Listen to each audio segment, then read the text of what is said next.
Welcome to Hashtag Radio. I'm Fid McAwesome. I'm Chris McAwesome. And on this week's Uncultured Roundup of social media, web, tech and gaming, we've got a few big things to talk about this week. We have the impact of social media on social issues and stuff. Yep, that's And stuff. Yeah, but it's quite a big one that we do want to get into. We also have some updates on the Huawei versus Trump situation, or Huawei versus the US. Yeah. Some big moves there in the last couple of weeks. Apple have a new product out that I want to discuss the relevance of. Okay. Yep. Relevance of Apple or relevance of the Apple relevance tech? of this product. There's one particular product. Is it relevant still? Why did you even know it was announced? All these things. We'll get to that later though. Plus we're going to have a quick chat about E3, the big gaming expo that comes around every year, just wound up. So we're not going to go in depth with that. We're going to talk about things that excited us and what we thought was interesting that happened there. Yeah. But firstly, before we jump into that, you may have noticed we were away for a couple of weeks. Yeah. So there's a bit of sad reason as to why. So I lost my stepfather. Yeah. On the day that we were actually going to record the show. Yeah. So everything got put on hold. Yeah. And then his funeral wasn't till Thursday, and just wasn't really feeling up to it on the following Saturday. Yeah. So I decided just to give it a break. Yeah. And then following that, the weekend just gone was the GIRLGAMER esports festival here in Sydney, which I was privileged enough to be a part of, and you came down and checked it out as well. Yeah. Well, what were your thoughts on the GIRLGAMER event? Because, I mean, I was very close to it. I got defensive on some things, but I thought it was a great event. Yeah, well, let's just take a break. Yeah. And we'll talk about GIRLGAMER next.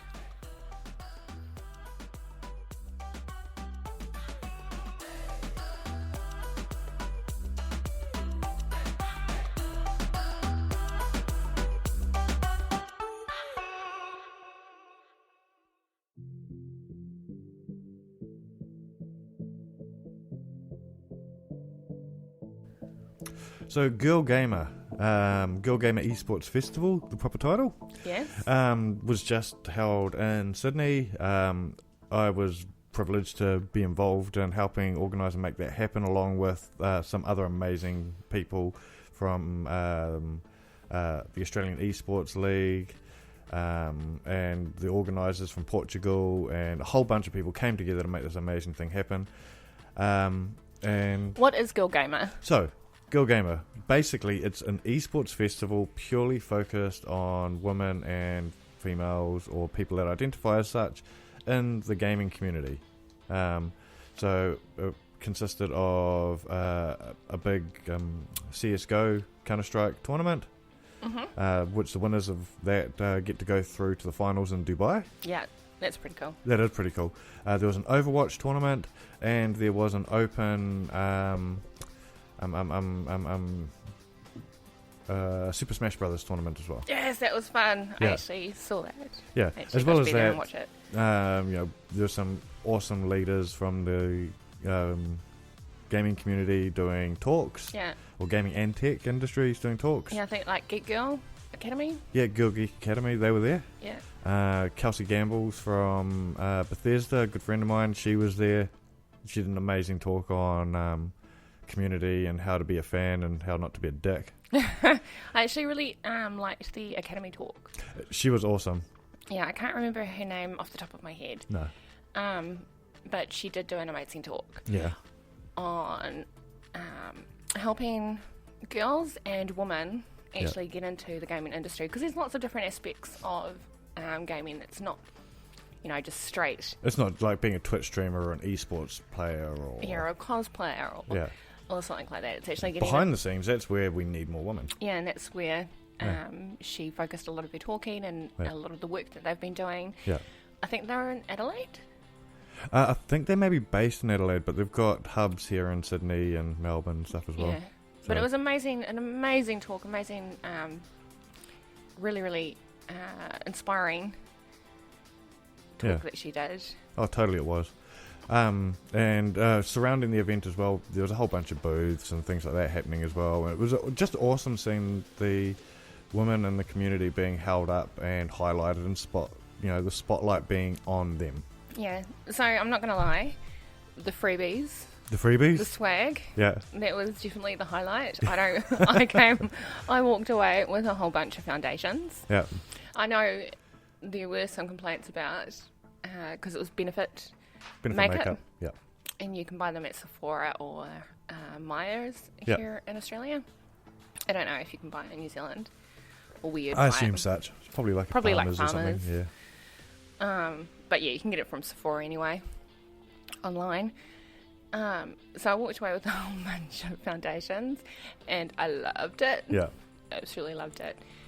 There were heaps of things. I actually took my son along with me. Yep. Or our son. I was going to say, he's my son too. Yeah. Our youngest boy. He was actually a little bit apprehensive to go because it was GIRLGAMER. Yeah. And he was like, oh, I'm a boy, I'm not a girl. Yeah. And I was like, no, you can come and you can come support and watch these girls. There's no difference.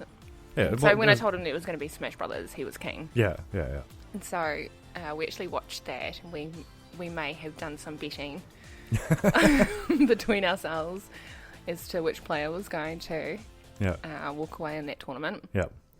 And watched a little bit. Was it CSGO? Yeah, CS. Yeah. Yeah, and watched some CSGO. Yeah.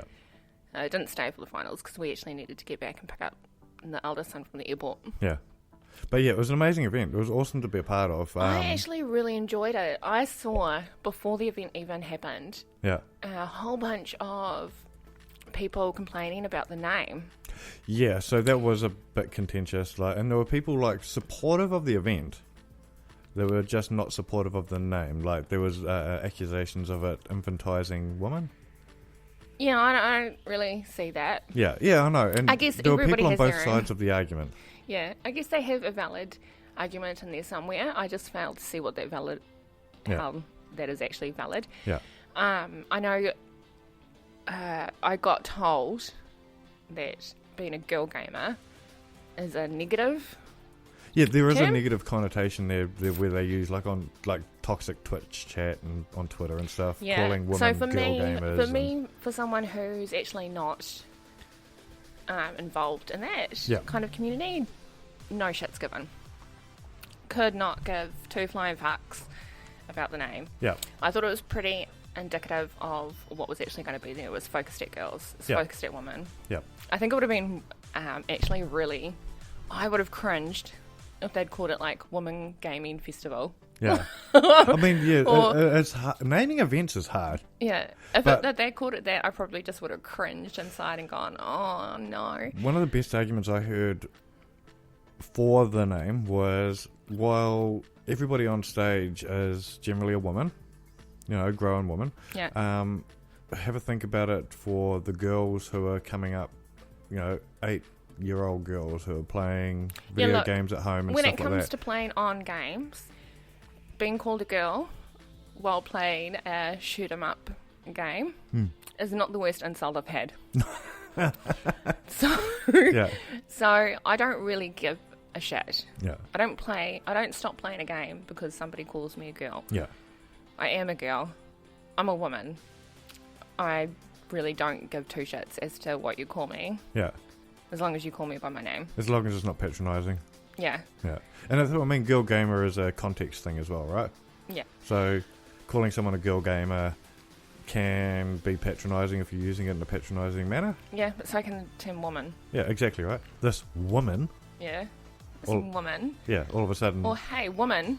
Oh, that would fuck me off. Yeah. Somebody yelled out to me, hey, woman. Oh. I've heard you rip one before on someone who said, woman. Yeah. What? I'm what? Motherfucker? Yeah. Yeah. The festival itself. So I know that you were heavily involved in it. Yeah. But for me, I just got to come along and take the free makeup. Yeah. And play on all the Nintendos that they had. I wanted to play on the dance. DDR? Oh, no, it wasn't DDR. It was Dance Central. Was it Dance Central? It was on Nintendo, though. Yeah. Oh. No, not Dance Central. What's the other one? Dance Central's the Xbox one, isn't it? Yeah. It's the Ubisoft one. Yeah. I wanted to have a go on it. Yeah. But the line was too long and I just couldn't be fucked waiting. It was actually funny. I don't do lines. On the Saturday night, there was a VIP party and there was a DJ who, she was really good. She was actually a good DJ. But being a room full of gamers, and like most of the girls there, you know, most of the people there being women. Yeah. I actually quite They all saw that the dance game was sitting there turned off, so they all went and turned it on and started playing that, and the poor DJ ended up playing to nobody because everyone was everyone was playing the dance game on Switch. Yeah, know your audience. Yeah. And what I really did enjoy was being able to go outside, get some fresh air, and still watch the game on the big screen that they had outside. Yeah. That was actually really, really cool. And then going back into the event, seeing it all.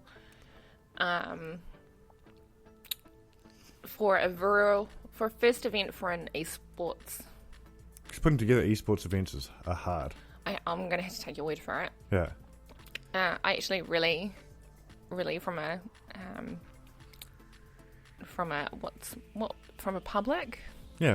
public point of view. Public point of view. Yeah. I actually really enjoyed it. I thought it was quite cool. Interestingly enough, smells a lot nicer than like IEM or PAX. than PAX. Oh my god, PAX. Yeah. Or IEM. I actually really enjoyed. I probably felt as a chick not so out of place. Yeah. And I think that's the point. That is totally 100% the point. I walked in, I felt comfortable. Yeah. While the likes of IEM and MEO are open to having females play in those leagues, they are very heavily male dominated. Yeah, 100%. And it comes down to the esports teams picking women to be on their teams. Yeah, and that's an argument. Happen. Yeah, that's a whole different debate. Yeah. Oh, yeah, okay, debate. I'll just go with rant. Yeah. So I actually really enjoyed it. I am looking forward to next year. I thought there were some production issues. Yep. Which is to be expected, I guess. Teething issues. Yeah. But overall, would recommend. Will go next year. Yeah. Probably would do the 3 days. What I'm hoping to see next year, right? One, I'm hoping to see it come back. I think it'll be amazing. I think the community needs it. Two, I'd like to see more guys turning up in support. I think I saw quite a few guys. There were quite a few guys. So when I was but I know of a lot of guys that didn't turn up. Like, people were tweeting, I'm a guy and I'd love to go to this event. Am I allowed to? Yeah. And it's like people just instantly saw that it was a event focused on women being on stage and assumed that it was only for women to attend, which I think was that's not a the real... case. I actually think that's a fair... Assumption? Yeah. And... like, if there was... if, like, you have a women's event, or like a women's thing at a bar, you know that it's... You generally know that it's just for women. Ladies' night. Yeah, ladies' night is just for the ladies. Yeah. You're not going to see that many men. Yeah. I think that is absolutely normal. I would like to see more women come and support rather than stay at home and have a bitch and moan and whine. Yeah. When they could come out and have some fun and then grab a wine at the bar. Yeah.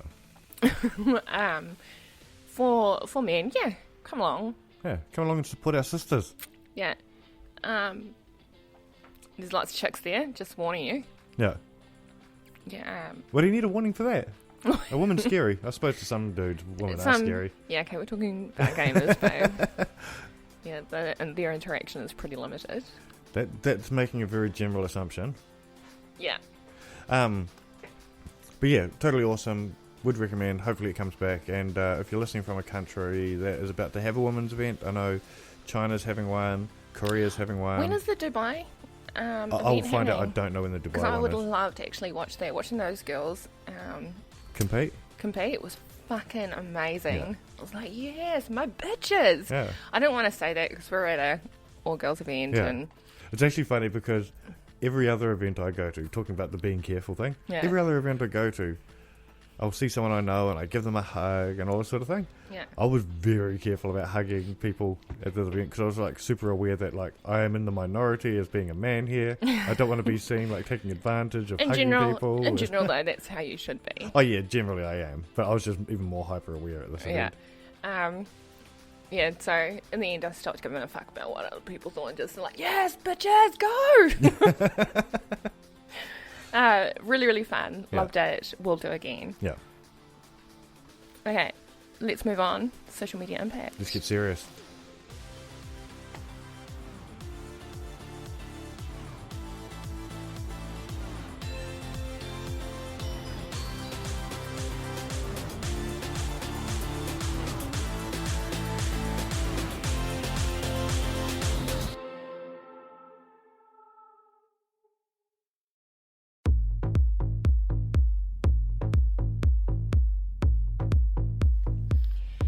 We're going to talk social media impact, in particular, social media impact in New Zealand. Okay. Now, the reason why I've chosen New Zealand for this is because recently they had an article that went pretty much viral within New Zealand. Yeah. It was a pretty touchy subject. Mm-hmm. It was actually around oranga tamariki, or SIFs. Yeah. And it was about the uplifting of children to be taken into state care. Now, it's naturally a very emotional subject. And what happened is this article had a video which displayed, the video went for 40-something minutes, 47 minutes. So it was a full documentary. Yeah, it was a full doco on the process that families go through when their child is taken into state care. Now, there's a lot of details that go into this, like the family, the state care, the uplifting, the use of police. It was basically a shit show, but we're not actually going to discuss. Yeah, we're not going into the details or with the rights or wrongs or anything here. Yeah, we're not going to go into any of the details. It's actually irrelevant. What we're going to talk about is if you want to know about Crease's opinion on that, just check out our social media. It's all on there. Yeah. So that's for a different show. Yeah. What I do want to discuss is actually the social media impact that this had. Now, it came from a independent news site. Yeah. Which, by the time I'd clicked onto it, it had 16,000 followers. Mm-hmm. Or 16,000 likes. Mm-hmm. This Sorry? is their Facebook page? Yeah, this is their Facebook page. So this only happened, this spread this on week. Facebook first. And so that's where I'm actually going to focus. Yep. So on Facebook, it had 16,678 was the number I wrote down. And in 5 days, it actually grew to 22,000. Yep. And that's by 5,000 people. Yeah. The people who are now following Newsroom, and this is the people that put out the article, is now at 23,000. That's actually more people are following it than actually like the page. Yeah. So they are an independent news and current affairs site. They're actually powered by Patreon. Oh, Patreon. Yeah, Patreon, sorry. The video itself, within 5 days, got 49,000 views. Yeah. One lot of video. And then they did a second post, which got 22,000 views. Now, I found it quite interesting, so I managed to get it, I think I was an hour into when they posted it that I first saw it. Mm-hmm. And so I thought I might actually follow this and see how it goes. And so what ended up happening is it ended up being shared onto group pages. Yeah. And then from those group pages... Because that's where I saw it, was in a group that I'm in. Yeah. It got shared into group pages by not that many people. So I'd probably say under 100 people actually shared it into group pages. And then those posts got shared back into other people's Facebook feeds as they shared it from the group back into their own personal to show their friends and family. Yeah. And within a day, it had blown up all over New Zealand on Facebook. I didn't check Twitter because I didn't have enough time. Yeah. I had other shit to do than just follow Newsroom. However, this was actually really interesting because I know a lot of companies say that Facebook is a pay-to-play. Mm-hmm. And yes, it kind of is when you're selling products. But Newsroom didn't sponsor. These weren't sponsored. This relied on content. And I think this is where you come down to organic, when we get down to the basics of organic, is your content needs to be relevant into your key audience. Engaging. Yeah. Engaging, but relevant. Relevant is important. And for those few people that shared it, it was relevant. And they shared it into those groups. And to those people who commented and liked it, they all engaged with that post in all these different groups. I counted 20 groups that post got shared into. It's probably more. But it's these 20 groups, and everybody was engaging. Yeah. And like there's thousands of comments, thousands of emojis. Yeah. And then there's shares from those. Yeah, thousands of reactions. Yeah. And it just goes, and everybody's going to comment on it. Yeah. But I thought this was actually interesting because it's not a what you would call a site that is main media. Yeah. This isn't this isn't your Herald or your... No, it's not owned by Fairfax. Yeah. It's not owned by TVNZ. It is purely a independent source of New Zealand news.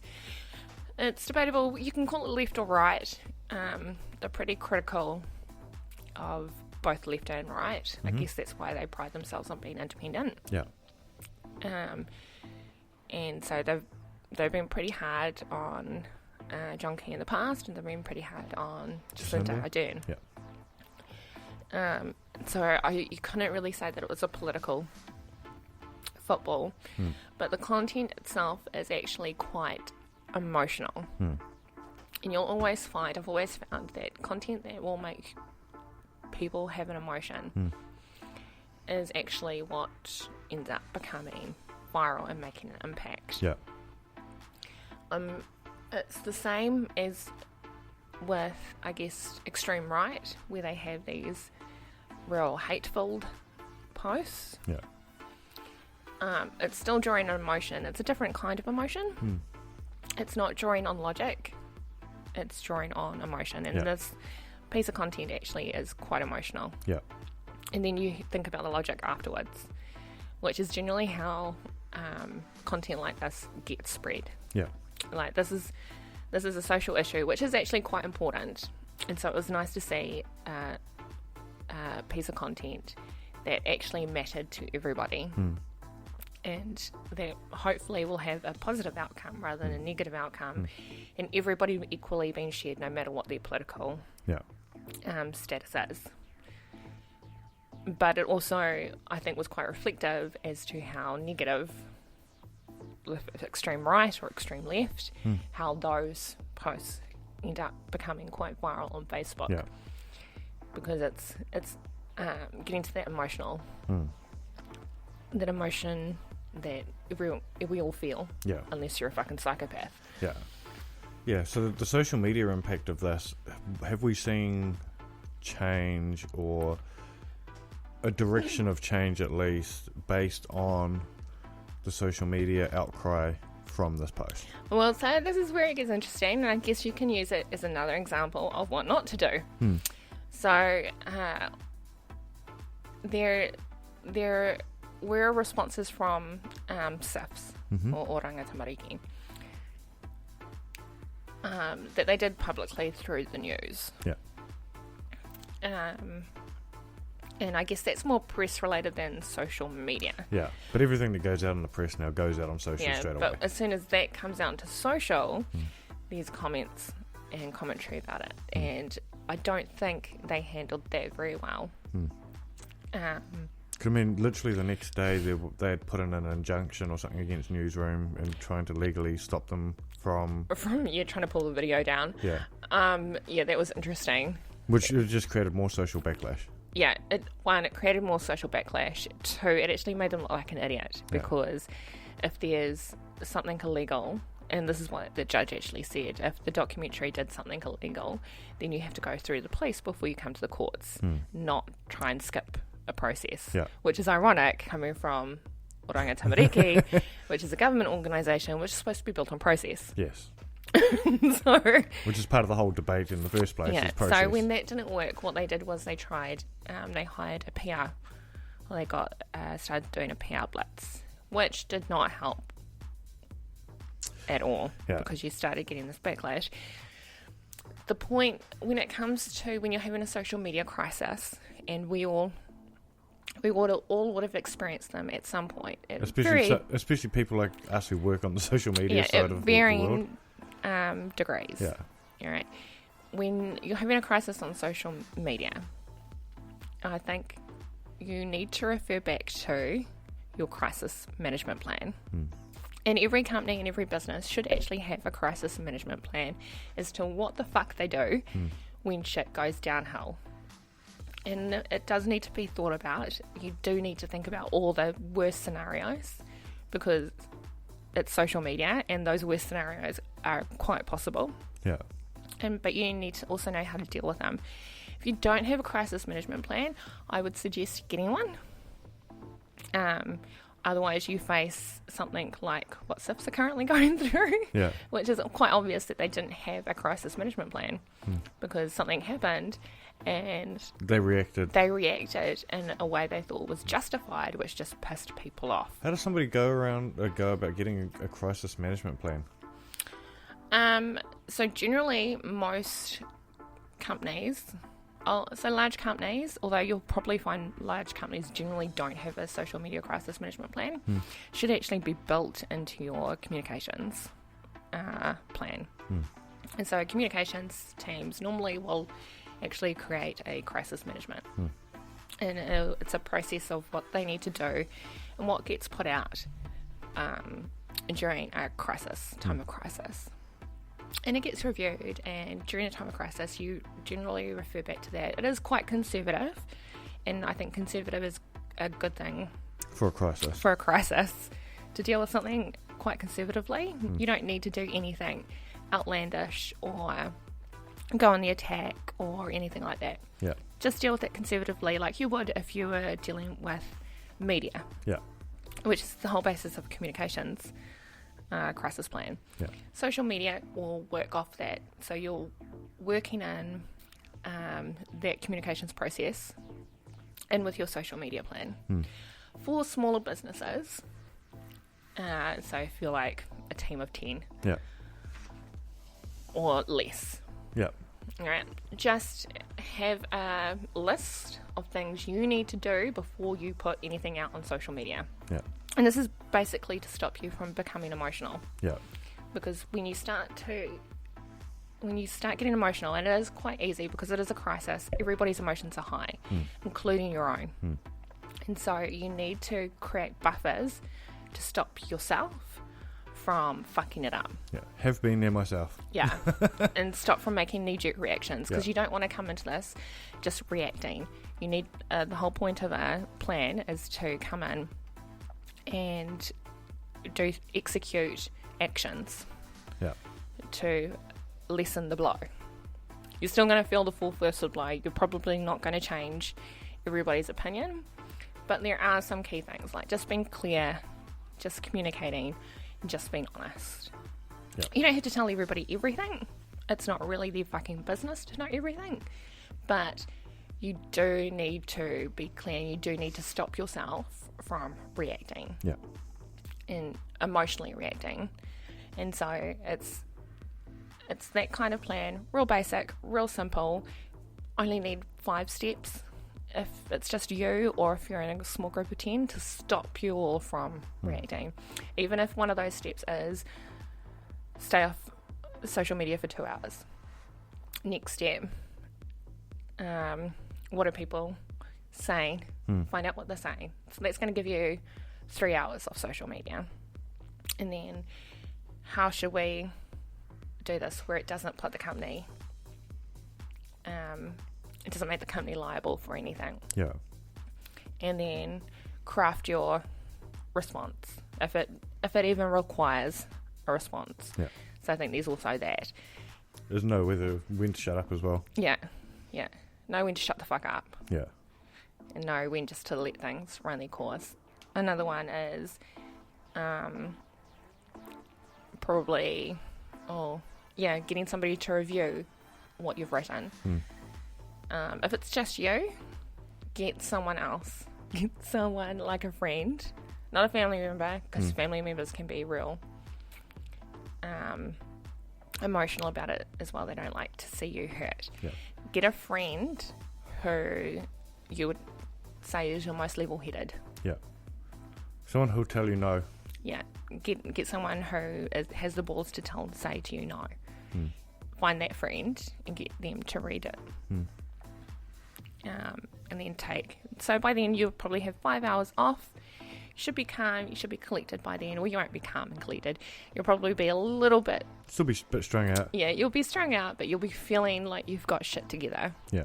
Because the last thing you want to do is get on there, write something that at least fucks you're everybody going off, into the fight with a plan. Yeah, and then have everybody react to that. Yeah.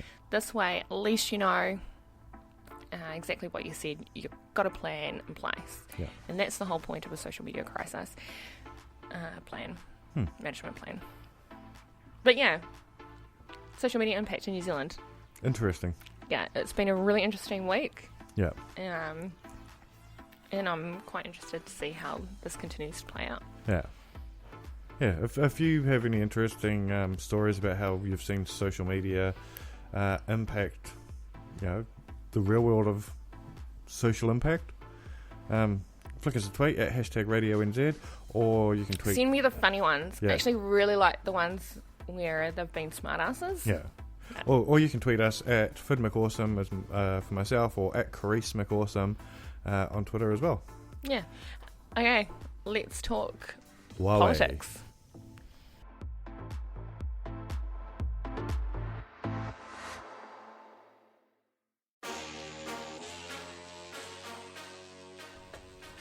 Alright, so on our last show, it was the first time I've ever done this, I think, was we dedicated an entire show to one subject. Yes. And that was because it was relevant at the time. It was the biggest news in tech, and this was Huawei being shut out by the US government. Yeah. So go back and have a listen to that. We have a lot of opinions on there on why we think it happened, is happening, how it happened, all that. All that goodness is all on that one, so go back and catch up on that one. But we have a few updates from that, 2 weeks ago, things that have happened. A lot of this is actually in the last week. Oh, do tell me. What is the saga? So firstly... What's the action? Well, firstly, before I go into what's happened, I just want to say, are you following Huawei's social media? Am I? On the Twitter or Instagram or Facebook? I think on Twitter, I maybe. This goes back to your social media plan talk in the last segment. Okay. Very well done. Very well executed? Very well executed. They've been very clear about what's happening. Yeah. And then they've been doing very cool posts like Huawei loves Australia, Huawei loves New Zealand, sort of saying. And then the copy in the post is thank you to those who have supported them. Oh, yeah, I have seen those, and, yes. Keep following them for more updates on what's going to be happening. Yeah. Just been very cool. Their social media strategy has been on point. Love it. Yeah. But anyway, so the things that have happened in the last weeks, the first one being, actually, you remember one of the devices from the big Huawei launch event that both you and I fell in love with? The laptop. The laptop, the Huawei MateBook. Yes. We both fell in love with it. We both said it would potentially be our next laptops. Yeah, I want to have a play. You definitely dedicated that if it's as good and once you've played with it, you'll buy it. You won't be able to. Motherfuckers. So, due to the fact that the MateBook is a Intel processor-driven device and it's Windows-based, so I miss out on technology because the US has picked a fucking Huawei have dick-waving indefinitely cancelled this next version of the MateBook. They haven't cancelled the MateBook line completely. No. They've just said this year's version will no longer be coming out. Basically, them saying this is them actually saying, look, we don't think that this is going to be resolved in the next 12 months. Yeah. Or soon enough for them to be able to get this into production and get it into stores. I would have really loved to have had a play with it. Yeah. And saying that technology could go into the next version, and I would say it's resolved by this time next year, right? Okay. So that's a big claim to make. You want to put some money on that? I'll shave my beard if it's not in market by this time. I said money. Year. No. That beard's coming off anyway. You know how much money I've got. You know that's not a safe bet. Yeah, $20. Once again, you know how much money I've got. That's not a safe bet. $20.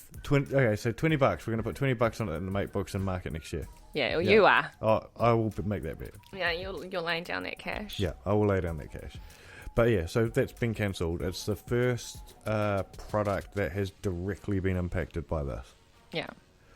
So interesting. It's going to be interesting to see if the same thing ends up happening with the next mate phone. So we already know the P30's out. It's already out, available to buy now. Yeah. So that's not impacted. But the next mate I'm actually, device, I know this is an unintended consequence, Yeah. but the price actually dropped on the P30, and I'm a little bit stoked. Yeah.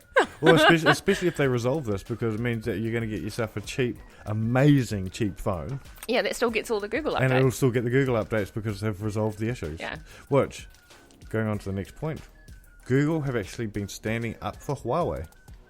Yeah, because it's the number 2 fucking company. Yeah. So there's a few different elements here. That they're instantly going to see dollar signs. Yeah. Shit, if we're blocking our second biggest handset maker. Isn't this what we said? Yeah. So there's that. But the thing that they're giving is actually a valid point as well. Yeah. So they're saying that by not allowing Huawei to work directly with Google like they have in the past, it means that Huawei potentially will go and make another OS based on the open... And it's another thing that we said. Listen to me, please. Yeah. It's going to allow them to make another OS based on the Google open source version. Yeah. And what they're stating, though, is this is actually a bigger threat to the US than having it not come through Google because of security flaws. And not just from China, but from everywhere. So it's going to be able to be potential, because it's not getting the consistent Google updates, it'll have the security flaws. Yeah. All there. So anyone could hack that. North Korea, China, Russia, the UK, anyone can hack. New Zealand. Australia. Yeah. So interesting argument, but I think it's very cool to see Google in there actually arguing. Didn't we? I just want to, I don't want to brag. But you're going to brag. But I'm going to brag. Yeah. Isn't this what we said? Oh, this is totally what we said.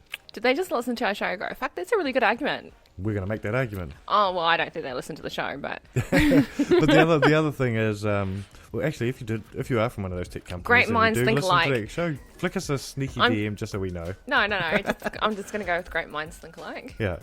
Yeah, well, that's the other thing as well, right? And as we said in the show, is the other threat to the US is financial. It means China are just going to go, we're going to make our own processor that's better than the Intel processor. Yeah, well, the Chinese do have one thing which is a lot bigger than the US market, and that's India.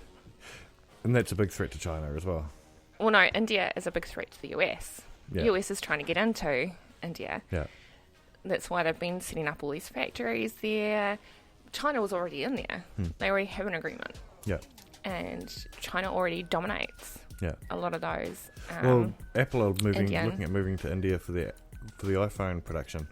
They are. They are there, but they're looking at ramping it up because Yeah. they're no longer allowed to work with Foxconn. Yeah. So, they're just going to work with Foxconn in India, Yeah. which is Chinese owned. Yeah. But the point being is that the US overestimated Their power? their bargaining power Yeah. in terms of consumer products. See, in tech, this is just going to see a power shift. Yeah, and instead what we're going to see is exactly that. We're going to see that shift from the US to India. Yeah. And everybody's already trying to get into India. And the whole global economics world at the moment, everybody's trying to hit that Indian market. Yeah. Because have you seen how they do their voting? That's we almost need to do a fucking unintellectual political podcast as well. I thought this was it. Alright, so the last point goes exactly about what we just said about their operating system, and this is a really interesting one. I can bring my phone up because I had everything written on my phone. Okay. But Huawei have actually started trademarking their OS already. So they've registered their OS in countries such as Canada, Mexico, Spain, South Korea, Australia, New Zealand, Peru, Turkey, Philippines, and other European countries. So they have registered the name, and I think this is a terrible name, personally. Yeah. It's Hongming. It's the name of their operating system. Who? Hongming. No, who's done this? Huawei. Huawei. Yeah. Oh, yeah. So the name of their operating system is Hongming. They've filed trademarks in those countries. What does Hongming mean? Under the category of operating system, similar to what is it? And that's going to cover platforms such as notebooks, smartphones, tablets, smartwatches, wearables, What does Hongming Internet mean? of Things, and much more. I don't know. Wouldn't it be funny if it meant fuck you? They've also indicated that there's a trademark of Arc OS, which was not found outside of any other one except for the the UK. Okay. Yeah.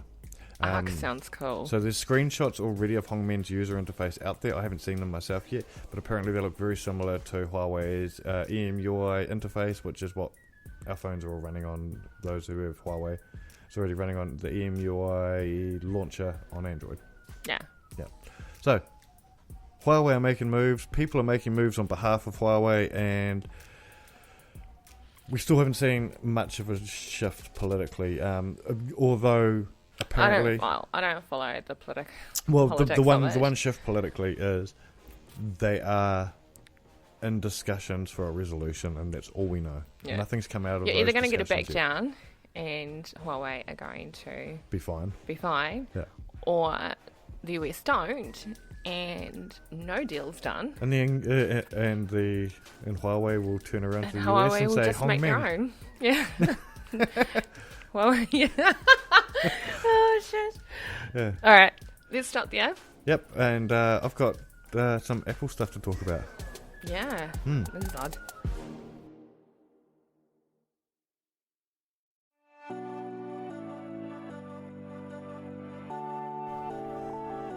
Apple. Remember them? No. You say that as if they've gone away. Well, they've kind of really have. In terms of products being good. It's Good's... relative? It is relative as to who you are. I still speak to people who love Apple, and that's fine. You're allowed to love Apple. Yeah. Oh, look. Yeah, I like the computers. Yeah. And like, there are people that love their mobile devices because they're easy to use, and it's just because I think it's just because we're super techy and we're just like, we want the best camera, we want the best processor, we want everything that's going to be new. Not we've waited 2 years to put it into our phone. Yeah, I just don't find Apple that intuitive. Yeah. Anyways, Apple. Remember them? Yep. Good. They just released a product. To tell us more, Fid, why don't you share what Apple have released? Alright, so this was an interesting one because I think most people didn't realise that this product came out. No, I didn't fucking know. Apple, they have their big presentations and they let you know everything that's coming, and we all get excited, or if you're an Apple fanboy, you get excited because you've always got your new iPhone, then you've got your big iPhone XL. Yeah. Every now and then they do something with an iPad, they do the MacBooks, and they've recently just announced the big new desktop, the iMac Pro. Yeah. Or the cheese grater. But something that's sort of slid under everybody's radar was a device that we all know. A lot of people had a massive love for this device back in the day. There is a 2019 Apple iPod Touch. iPod? I thought they were getting rid of that. I assumed it had died. I did not realise the iPod was still a thing. Well, I'm sure they did a big thing on how they weren't doing any more iPods. I remember they got rid of the iPod Mini. That was... Or maybe that's just what I thought it was. Yeah, there was a little clip-on one. I remember they got rid of those and said, that's it, it's gone. Well, I would have been adamant that the stopped iPod Touch making was gone. iPod. Yeah. I assumed it was gone. So, it is out. It's released. It came out in May. Okay. Yeah, so it was a few weeks ago. It's got a 4-inch display, 8 megapixel camera. It's running on the Apple A10 Fusion quad-core processor. Does it... Well, it can't use iTunes, so what's it using? Well, it's still going to use, because iTunes is gone, but they've just split it up into different things. So there's Apple Music, Apple So App do you get Store. all of that? Yeah, you've got access to all the apps. Okay. So I was just looking at this thinking, what is the relevance this day and age in an iPod? It just plays music. If everybody's got shit. smartphones, right? Yeah. Like whether you've got an Android But then or you're not whether going to be you've got interrupted when a fucking phone call comes through. well, you can turn off your comms. No. Yeah, You but I can't. mean, like, you've got access to all the same apps on your phone, whether it's Android or iOS. Yeah, I'm telling you. It's just to stop people from calling you. So I've got another one. I've got Yeah. another reason, and this one's an interesting one, I think. This is the only thing that I could relate to it, right? And that's because we have a young boy. He's had his own smartphone, but consistently breaks him and drops him. Yeah. Not our eldest son. I think he needs a smartphone, but our youngest one, whenever he's had a smartphone, we haven't bothered with getting him a SIM or anything like that because he just uses it over Wi-Fi. Yeah. They're usually cheap, crappy phones, though. Right? Yeah. And let's be honest, like, while I love Android, a lot of the cheap, like, $200 phones are rubbish. Yeah. Right? So the iPod Touch is roughly around a $200 product. It's got access to Instagram, it's got access to Facebook, it's got access to Messenger, Yeah. and all of that. I could actually see this as being... Does it have a SIM card? Doesn't have a SIM card because it's not a phone. Yeah, no, I was just wondering if you could do it with, like, No, put it in a just works over Wi-Fi. Wi-Fi. Yeah. Put in a data card. Yeah, no, it just works over Wi-Fi. But I could see this as being a good alternative for your kids. They want to play games, which they can. Yeah. They can, if they've got Messenger or Facebook, they can use it for contact. Instagram, which is where most of them are chatting to their friends anyway. So if you've got no Wi-Fi, Yeah. it'd work on the fact that you've downloaded songs, yeah? Yeah. Downloaded stuff. Yeah, because that's how the iPod works. Yeah. Or you can still use Spotify and stuff, but you have to be near a Wi-Fi connection. Or if you've got a pro Spotify account, I suppose, Yeah. you can download them. But yeah, I was shocked that the device even existed. Yeah. And like my I would first not thing have- was, why does it exist? Why does it still exist? But yeah, that was the reasoning I had. Was Yeah. I can see it definitely for those times. Like, for someone like me, because I play a lot of my media either through my tablet Yeah, or off my phone. yeah, Because I connect it to my Google. What do they call it? Google Home? yeah. Google Home. Yeah, I connect it through there. But it stops every time some motherfucker rings me up to try and sell me electricity prices. Yeah, which you get a lot of, which is funny because I'm I the don't one. know how The power bill's under my name. Why is every Why are they cunt not ringing ringing me? Why is every cunt ringing me to get me to change my electricity provider? Here's something else though that's cool about the iPod. Yeah. I just saw that. I was just looking at the specs. It's still got the 3.5mm jack in it. Oh, that's fucking There hilarious. we go. There's your reason. Yeah. It's to get the purpose for all those headphones Yeah, that people went and bought. yeah. So yeah, around about $200 for Nice. for the 32 gigabit version. So I and- think we can conclude that, do you remember Apple? Good. They've got the new iPod. You should probably get one. well, if you don't want a phone. Or if you just want to listen to music like you did back in the old days where people weren't fucking texting you and sending you messages I wanna and do it not like- looking at... Oh, you mean my old Discman? Yeah. Well, I've still got I know mine. you do. Okay, what about a mini disc player? There you go. I could never afford No, a those mini talk disc. eras just piss me off.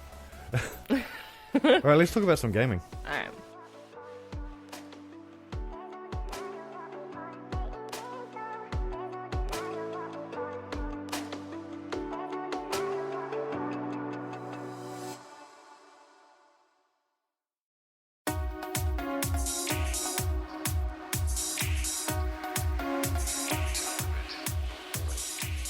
E3, it's that time of year again, where all the gaming companies in the world come together to show off all the cool stuff they've got coming up, announce some new things that we didn't know about, unveil what we did know was coming, usually.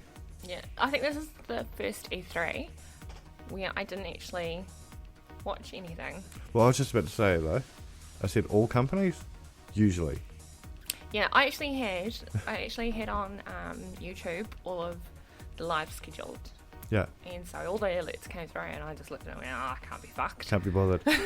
So, the interesting one this year, This is the first year that Sony has sat out E3. Not there at all. No booth, no presentation. Yeah, we no knew live that was stream. going to happen, though. But it was interesting because, they just weren't there. Yeah, they had nothing to show. Yeah. That was actually their reason. Or did they? So No. what they did do, they were actually there. So they did a lot of deals with publishers to say, make sure you show your devices on our devices, or your games on our devices. Oh, yeah, but that's going to All happen. their exclusive announcements. Yeah, but and that all that. happens at every publisher's. Yeah. So, But I think technically they were there, but Yeah. in terms of having a conference itself, No conference. no conference, because as far as they're concerned, They had nothing. they've got nothing that they want to show us yet. It was smart what they did, though, because they did start conversation before E3 about their new PlayStation. Yeah. So they did announcements. There's a video circulating already of the PlayStation Pro versus the new PlayStation 5. Yeah. I always get concerned. I don't think publishers, or in this case, console makers, should try and get something ready for a conference. I think that puts pressure onto a company and onto publishers unnecessarily. Yeah, well, okay, And so for a company like Sony to go, actually, we're not actually going to be there because we don't have anything that we want to show you guys yet. Yeah. I was like, mid respect, I get that. Totally. I totally get that. A good example of that is actually Bethesda. So that was literally the only one that I went out of my way to watch that schedule live. Yeah. And a good example of them is they mentioned Borderlands 6 is still being worked on, and that Starfield is still being worked on, so look forward to more information about that in the future. That's literally all they said. Yeah. Didn't put enough undue pressure on themselves. Acknowledged that it's still being worked on to the fans. Yeah. Walked away, left it. But while we're talking about Bethesda and games that did put undue pressure on themselves, Fallout 76. Yes. Firstly, I think the way they handled this in the press conference was brilliant. They played the PR playbook perfectly. Yeah, you made me watch this. Yeah. And yeah, I agree. I thought it was quite a good response, acknowledging all of the issues that they had. But right at the start of the conference. Yeah. Yeah. But, because they mentioned Fallout 76. So Yeah. as soon as they mentioned Fallout 76 is when they start and going into the issues that they had. Yeah. And that they heard everybody. Well, it was kind of hard not to hear everybody Yeah. because everybody was bitching. Especially that one guy who was like, yeah! to every announcement that they made at that Bethesda conference. I know. But that they'd made some fixes and they'd done some things. Yeah. You got to remember, this Fallout 76 is 20 years worth of content. Yeah. And so I'm quite excited to see what happens next year. So, But what did you thoroughly think? enjoying what they fucking released. Okay, so I was just about to say, Fallout 76, we're both avid players of Fallout 76. We've been through the pain of everyone hating on us for still playing Fallout 76. Oh, look, it was a painful. It was a I'm painful not gonna launch. lie, I love the game, Yeah. but those server issues that fucking nearly destroyed me. Yeah. But what do you think of the new announcements? So, first one being the Wanderer, the Vault Dwellers. The Vault... shit. the NPCs. The Wastelanders. Yeah. NPCs are coming to Fallout 76. The Wastelanders. Thought that was cool. I think it's going to make the game better. Yeah, it's definitely going to make it more enjoyable. Especially Sometimes for it does people that... Like, for someone like me, where Yeah. I go around discovering Yeah. shit tons Yeah. and finding everything on the map rather than actually doing my what Missions? I'm supposed to be doing. Yeah. I think this is going to bring more... Yeah, I did find the game a little bit boring. Yeah. Because there was no one to interact with, and I didn't really want to team up with anybody because I wanted to play it solo while I was discovering shit. And So it's going to bring shit, that traditional Fallout experience into the which is multiplayer what I game. fucking loved. Yeah. And so to bring that back, I'm really stoked about that. Yeah. So there was a bit of hate on that because everyone goes, the cool thing about this game is there's no human NPCs. And a year later it's like, so you wanted human NPCs, it turns out. Here they are. Oh, fuck the haters. But the thing is they listened, right? They listened to what people wanted. Yeah, it's people like me that matter. People Yeah. are the ones that I'm the one Who that's are going to... Who's playing, who's Yeah. going to be spending money on shit. And the people that could have left. Like, there are people that came in, tried it, had high hopes, and left. Yeah. Those people can come back now and have more of a Fallout experience. Yeah. Okay, so the next one was the nuclear winter announcement for Fallout 76. So this involves the Storm. Yes, a battle royale. Yeah. It is a battle royale. I don't care what you fucking call it. It is what it is. They've called it that. They're just straight up, it's a battle royale. Yeah. Funny, when they first announced it, I giggled and laughed to myself, and I was just like, oh my god, this is hilarious. I can see the memes already. But we played it on launch day of the battle royale, and we've been playing it almost every night since. Yeah. It's been fun. Because it's fun. It is it's so much so fun. fun. 52 players trying to fight for the right to be the overseer of Vault 51. Yeah, my boys were actually quite pleased that I'd finally got involved into a battle royale. Yeah, well, our eldest son Trey, he's a Fallout player, a Fortnite player, and he's been enjoying playing it. Yeah. He's come up with a few suggestions of what can make it better. Yeah. And I think his suggestions have been pretty valid too, like just changing some of the controls and stuff like that. But it's been super fun. Yeah. Like, I remember my first time in there, I lasted less than a minute. Yeah. And I fucking loved it. Yeah. Then I was like back in. And so each time I'm getting in, I'm starting to learn a little bit more strategy. Yeah. And when I've died, I've actually stayed to watch either the rest of the team or watch the end of the game. Yeah. And I've actually really enjoyed just sitting there and watching it. And we've been squatting up with friends and strangers. And strangers. It's been fun. Yeah, I've actually really, really enjoyed it. Yeah. Really. I didn't think I would. Yeah.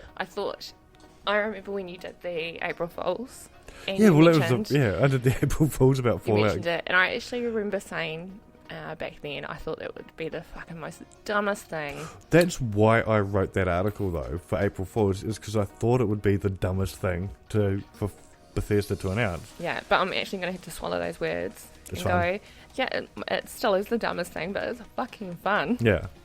I really enjoyed it. Yeah. And then afterwards, when I've had enough of being killed, Yeah. I got so excited when I got my first shot, Yeah. my first kill. Yeah. I thought I was the fucking bitch. Yeah. But when I've had enough of that, I just jump back into my game. Yeah. And it's cool. It's just fun. It's awesome. I love it. I reckon if you have walked away from Fallout 76 for whatever reason, this is a time to jump back in, especially at the moment. End today, if you haven't had a go now, there's still like 2 more days left. If you haven't played the game yet, then you've probably only got 1 day left. Yeah, but the thing is, it's free at the moment to play, so you can jump in, download it for free, give it a go, and try it out. Yeah. And after that, you're going to have to buy the game. Yes, and all these updates are going to be coming back out later on as well. So we've got the Storm for a couple more days, and then it's going away. It'll be tweaked, and it'll come back. Yeah, really, really looking forward to it coming back. I'm actually going to miss it when it goes. Yeah. So, other things that happened at E3. So, we had a discussion the other day about how this year was probably the one E3 that we haven't come away super excited. No, that wasn't my discussion. There was a discussion I had with you outside. Like, nothing amazing. It's all been either remasters, which are cool. Oh, yeah. Or sequels. So I don't think this is the only E3. That was my issue with E3s of late. Yeah. Is that they're all fucking remakes of my childhood games. And look, I love my childhood games. Yeah. I love the fact that they're coming out. Yeah. But I just think there's just so much focus on remaking these games, and I'm not getting anything new. And I think I said the last new game I got really excited about was Detroit. Yeah. And the first time seeing that was like fucking years ago. Yeah, there was the tech demo. Yeah, the tech demo, which actually wasn't even the game, but then everybody that Got so became the excited game. about it, yeah. Yeah, because I did too. I was like, this looks like a fucking cool game that I want to play. Yeah. Eventually it becomes Detroit. Yeah. And then when they finally released Detroit, I got all excited about that. Yeah. I haven't seen a game like that. Everything's either been, apart from Fallout 76, but still is a new adaptation of an old game. But see, Cyberpunk's probably the one game that's the exciting one. It's a new IP. It looks super exciting. It's the one where Keanu Reeves was just announced as being in the game. Yeah. The game looks dope. Yeah. It looks really good. I haven't seen it yet. Okay. So I can't. Yeah. I can't wait That to and see the it. Outworld. The Outworlds looks awesome. That's The from... Outworld's adaptation. No, it's not. It's a new game. Completely new IP. It's made by the developers of... Outworld? The Outer Worlds, sorry. No, it's made by the developers of Fallout New Vegas. Oh, okay. Oh, that should be interesting. Yeah. Oh, I wouldn't mind giving that a go. Yeah. That looks dope as well. But you're right. Like a lot of the big announcements this year were Final Fantasy's remake. Yeah, It looks beautiful. I love Final Fantasy. Final Fantasy is my jam. Yeah, and it looks beautiful. But yeah, okay, so remake, I don't think a publisher should make their whole fucking thing all about Final Fantasy. Yeah. Like, give me a game that's new that I can get excited about. Like, still give me the remakes, but I don't want the focus. Yeah. I want to be excited. That's the point of E3. So the other one was sequels. This year was a big year for sequels as well. So Zelda Breath of the Wild is getting a sequel. It's been announced. Yay. Well, the people that love Zelda Breath of the Wild will be stoked. But the big one this year is Borderlands 3. And everybody who I've seen who have played it, everyone I know who have played it, have said it is amazing. It's going to be a great game. I haven't played it myself. I've only seen footage and it looks good. However, I've never played Borderlands 1 and 2. Yeah, okay, so we were the same with Fallout. Yeah. We didn't start playing until Fallout 4. Correct. So hopefully with Borderlands, it's going to be something like that. Well, I just brought home a copy of Borderlands, the Handsome Collection, so we can start playing it before Borderlands 3 comes out. I don't know if I want to. I'm going to give it a go. Yeah, but it's stuff like that. It's these sequels and these games. And I just feel, you know how like when Hollywood gets hold of movies and then they make sequels, like with Saw, and now we're up to Saw 27. Right? Nobody asked for more Saw movies. Yeah, it's kind of like, well, it's lacking a little bit of imagination. Yeah. And when I'm concerned that there's so much reliance on existing IPs, existing brands, and not enough creativity going into creating new interactive games that can really throw me into it. See, this is where I think new brands. I'm not seeing a lot of new brands that I get excited about, and then they put in these new brands that they do. Yeah. It's like, what the fuck? Like, who the fuck were you high when you approved this shit? Are you talking about Dreams? I'm talking like some fucked up shit. See, this is why I love the indie developers. Is the indie developers I think are the ones that are pushing the gaming industry ahead, because they're the ones that don't have the same pressure as the AAA titles to just churn out yearly NBA games or every. But surely that must be depressing. Sequels and stuff like that. Constantly work on the same sequel. Yeah. Like, could you imagine if Lord of the Rings never fucking finished? If we're right. New Zealand would be a rich country. Yeah, but it'd be like, oh my god. And eventually you're going to get to that point where it's just, you've overkilled it. Oversaturated the game. Yeah. With the audience for the game, yeah.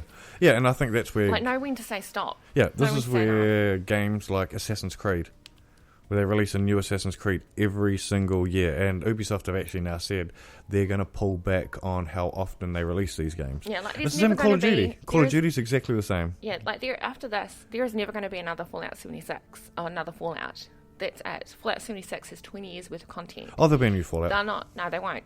Yes, it will. No, they won't. There'll be a Fallout 5 eventually. Give it another 2 years, 3 years. No, they won't, because then that takes away from the 20 years of content that they've built up. Yeah, but okay, so this is where you need to think about it as two different things. So, Fallout 76 is their online game. So that's like Elder Scrolls, right? So you've got Elder Scrolls. 10 hours later. And you're assuming the same shit. You're assuming.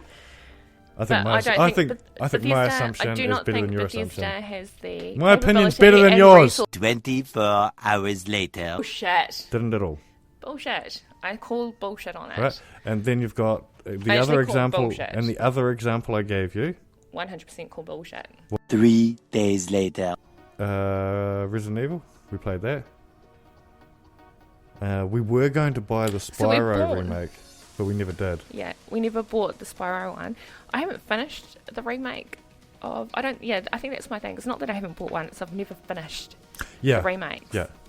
I don't think I've finished any of the remakes either. Yeah, like these are all the games I've played before and never fucking finished them. Yeah. And got on board. And I think, like, yeah, okay. But eventually I'm going to get bored of that. It's like Far Cry. Far Cry had to come out with a new story For you to keep playing it. for me to keep playing Yeah, it. it's DLC stuff though. But it's the same as Fallout 4. Think about like you and our son both played it until the end. Yeah, and look, But I'm you sure there's didn't- millions of people playing Fallout 4 still too, but No, but the thing is, Chances are. the DLC's all finished for that. They're not releasing any more content for Fallout 4. It's done. yeah, because eventually it stops. Yeah. That's my point. And then you go over to the Because you back to the online can't game. keep on, you can't sustain. Well, that's never a plan type to of- sustain that game. Well, yeah, I know, because they were going to come out with a new Fallout, Yeah. Which is be Fallout which 5. is now 20 years of content. But, No, but that's the- by your okay, reason, we're- you're saying okay, that they we're- should be able to we're keep not on saying playing we're- and creating DLC content for Okay. Fallout 4. I think that's the end of this conversation because we are never going to agree on this. I'm right, you're wrong. Let's wind up the show. Oh yeah, that's going to end well for you.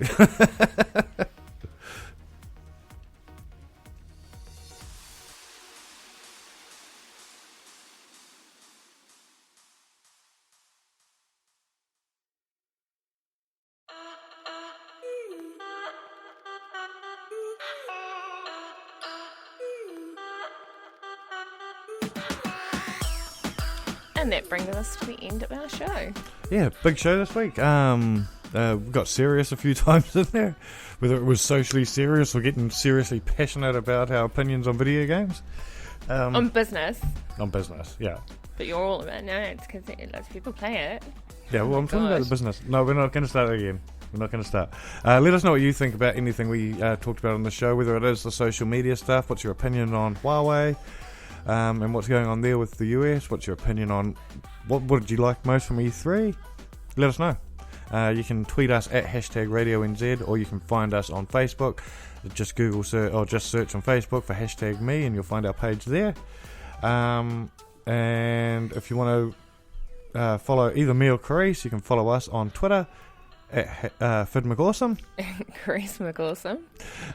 And that's us for this week. Thanks for tuning in. Make sure you share the show with all your friends.